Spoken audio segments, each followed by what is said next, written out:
Oui, c'est les fidèles internautes, les abonnés de Congo Richesse Télévision. Je vous demande de vous abonner massivement pour ne rien rater sur l'actualité de notre pays, la République démocratique du Congo, avec votre humble servante Wilfred Opayen. Abonnez-vous massivement sur Congo Richesse Télévision. Merci. Je suis journaliste.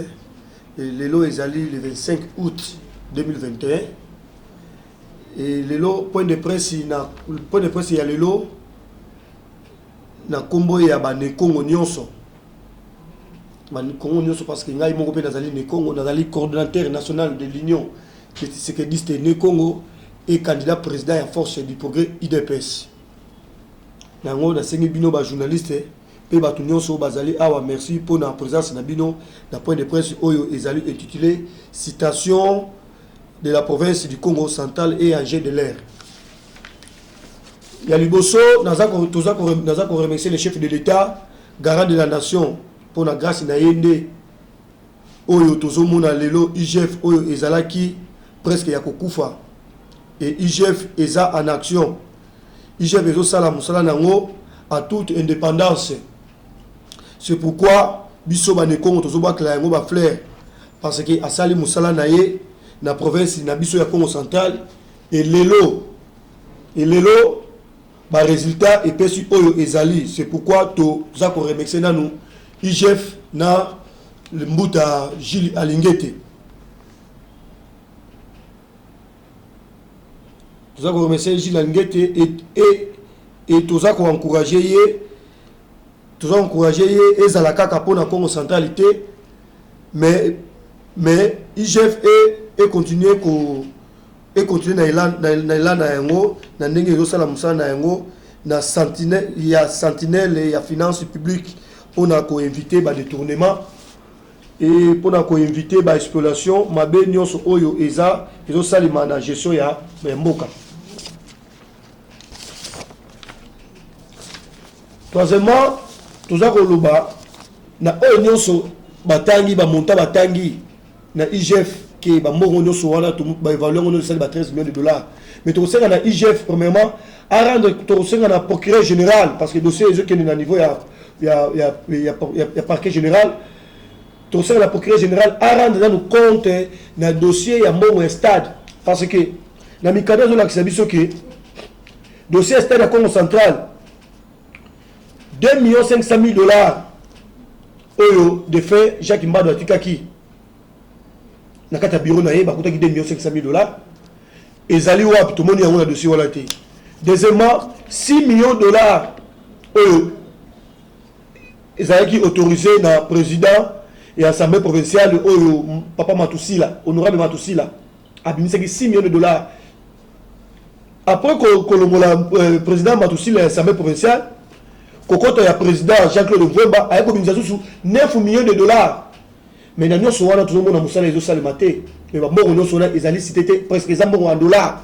Et ça c'était. Sur de valeur nous sommes totalement tous les 17 millions 500 000 dollars. Nous sommes les gens et c'est là que IGF a déclaré comme détournement mais tout le monde a noté. Nous sommes la procureur général à la dossier à Marambo Stade. Et puis, tu as qui fuite que dans le conseil des ministres stade, on a au sein de gouvernement central, ils sont contre le gouvernement provincial. Mais tu as qui va venir sur le Moro Nyonso, et on a dans la IG attaque Bané Congo, attaque Batou Congo central, attaque Batou va défendre la valeur de Biso Bané Congo. Le procureur général, Omega Kolandela, Moro Nyonso, Oyo et Bimaki.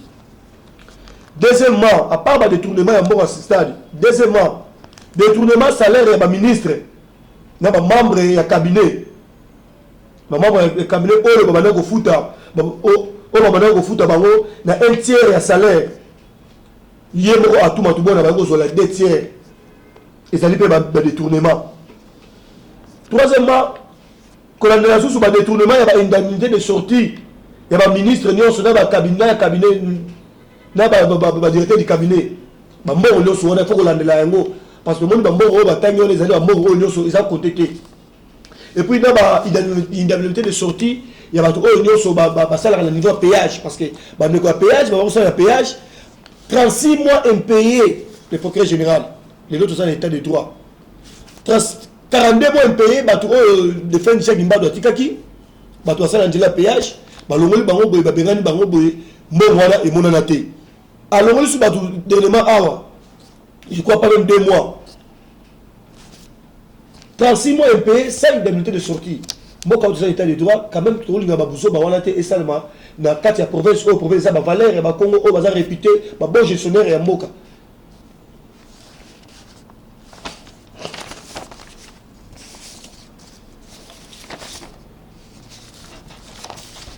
Dans le rapport où IGF Mimi, il y a combo bengi na combo ya Zingeti, où le directeur du cabinet. Bengi parti Fouka, assistant ya gouverneur. Là où bengi parti Samba, azali parasek ya gouverneur na yemo gouverneur. Na ngo tomoni ba combo nyonso wana eza cité et puis ba combo wana ezali eza combo ya ba homme fort ya province. Au bateau basali ba dictature ya makasa niveau Congo central. Bateau basali ba mabebe niveau Congo central. Donc tout le monde va expliquer le Congo central, tu comprends que non. Et ça car bateau ba osala mabe wana nyonso. Na ngo to za ko na parquet général pour la cour de cassation na lombango nyonso ba inviter les biso bateau nyonso wana atu matu wana na 3 mama batu na wana. Et puis bazali belé là on est que musu batangi kombote Merfil ou Tete. Tout ce que la procureur général a invité les biso bango na lombango parce que Congo central les alliés na ba frontière belé ba ko ki mapé parce que foot de bango za à craindre. Foot de bango za à craindre na ngo to za ko la VPM de l'intérieur.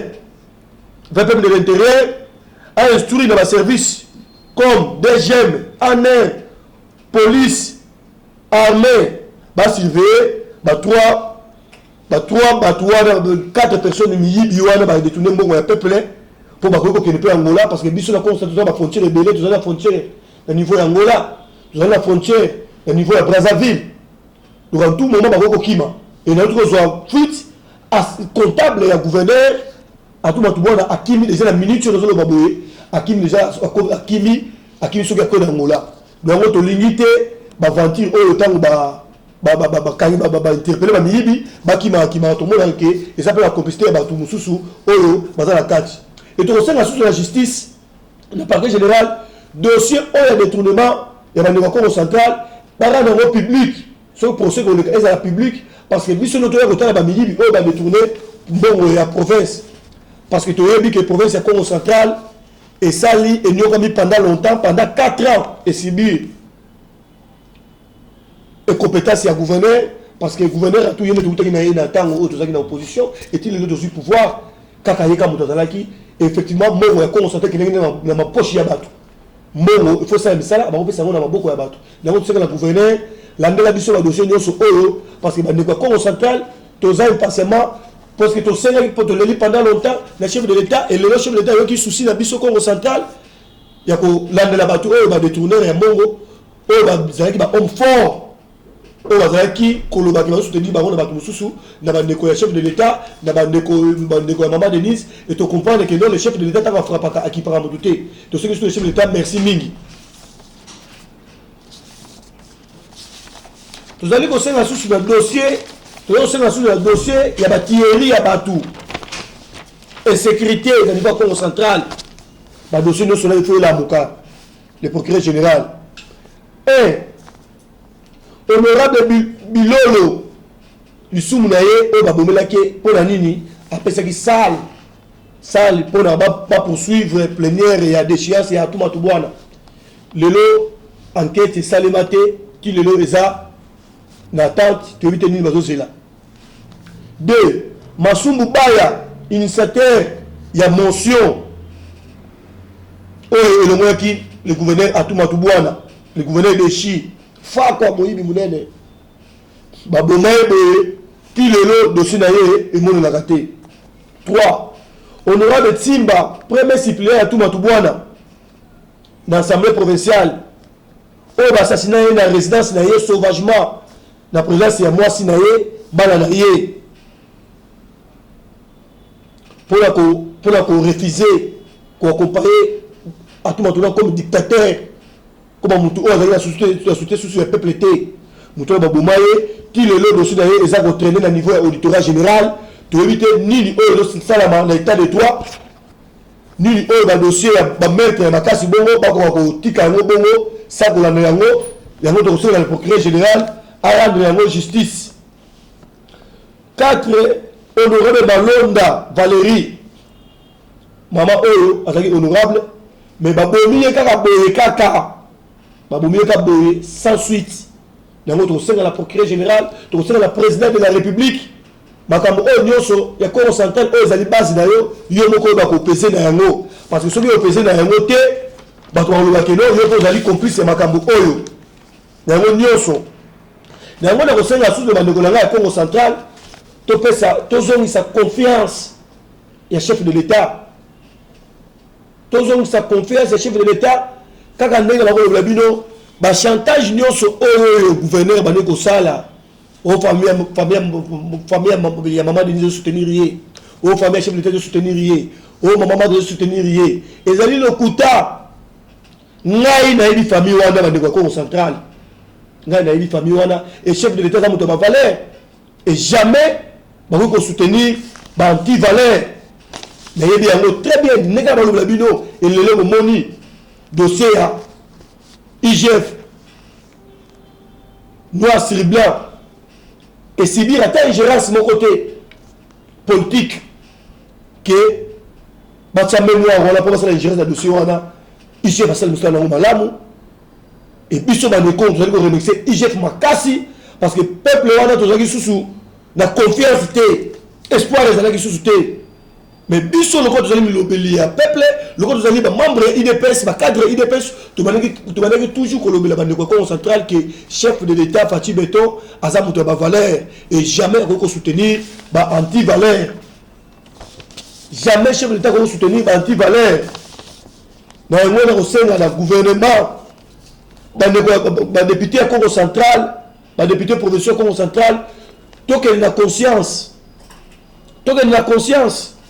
de moni homme fort outil la Congo central makamba sali nyonso wana ezali pona koyoka biso peuple te et à tout monde bwana azali mutu oyo abandi ko bafouer ba ordre chef de l'état azali mutu oyo abandi ko sala pour intérêt ya bato PPRD pas l'intérêt chef de l'état parce que le chef de l'état a pris ordre que ba nini nyonso privé et kamama port nyonso privé et kamama.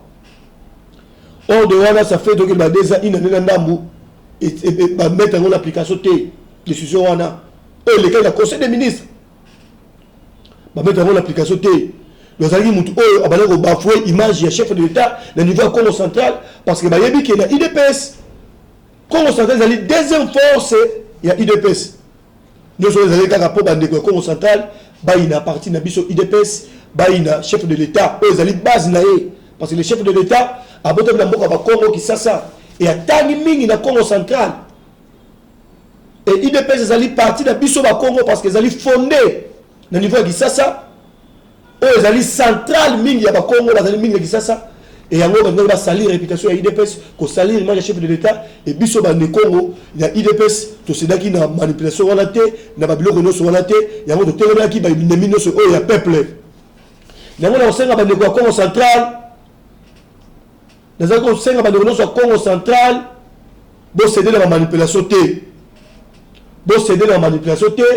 Nous avons 5 abandonnés dans la vigilance. Dans la vigilance. Parce que Moutouana Boyebiye, c'est un dictateur. Naïmoko Oyo, Nazalaki. Prévenez que Mokilemoni, même le chef de l'État, à l'année en haut. Monde Mobimelandi en haut. Tout ça, soutient pacifiquement. Il y a IGF, la présidence de la République. Amemi na batu bakuluna amemi ba voyou na ba soldat na ye ba bandi ba ye ba menacer ngai lelo ba beti ngai nkuba moko amo lelo ngai yo nazala ba blessé na mutu ba tohinga na mutu et là qui c'est que mutu wala aza un grand dictateur et wana ko zalaki na Kinshasa awa et zo la kisama azalaki capable de ko ba nekono so na tangi na niveau Congo central. Après, vous avez dit homme fort. Dans le chantage, dans le soutien, il y a parti. Effectivement, Azalaki dans la posture au Bomba Banderondios, on attend au niveau Congo central, le chef de l'État, Fatih Béton. Dans le sein de la Congo central, bon céder la manipulation jeunesse Congo central, bon céder la manipulation politique. Bisous notre monde intérêt général. Bisous nos amis de l'air en bon amour de terre. À tout moment, un grand corruptible. N'a pas encore vu tout le monde. IGF a petit peu de combat corrompre les gars. Nathalie sont dans une bonne. Congo central, n'aime dans le bloc Congo central. Et Congo central, le Congo central, le Rabino, tous allez là, député T. Bako Sabino T. Tous allez là, député T. Bango nous sommes corruptibles. Bah corrompu. Bon, mon y a Robino Moko. Bah député, bah outil ah. Bah que signé chez, bah député, bah outil ça. Bah que Congo central, on va faire un chèque. On va comparer chèque sans provision. Tout le monde va député. Tout le monde va député, on va voir le Congo central. Bah, nous avons encore en centralité. Bah, député, bah, comment, bah, coopérant. Député, est-ce qu'il y a un député pour cela à Salabanzila? Pour la que ça peuple congolais, que non, que chef de l'État, bah, tout a-t-il dans fonction, bah, ça va être incompétent. Bah, ça va être incompétent. Député, Moussala Naye, Ezali, Kosala, bah, maradamité. Député, Moussala Naye, Ezali, Kosala, bah, restaurant. Député Moussa Naye, Ezali, oh, il y a un sala, Kolobe la peuple congolais. Kolobe la situation, une vie difficile, oh, le peuple va mener. Bande Congo central. Quand la minute de 2023, bon, t'as la miso, bon, on va voter. Bon, on n'a pas de sentimenté. Moussa député, ça, côté la valeur, côté la besoin du peuple congolais. Moi, je dis qu'on dénonce sur la télévision. Mais ma député Congo central, on est corrompu. On a besoin de boyer biango. Pas député, pas comment, pas député, pas comment, pas commerçant, pas coopérant.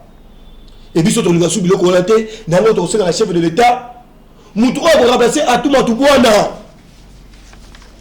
Ton sein, la chef de l'État, Moutoua va remplacer à tout Matoubuana.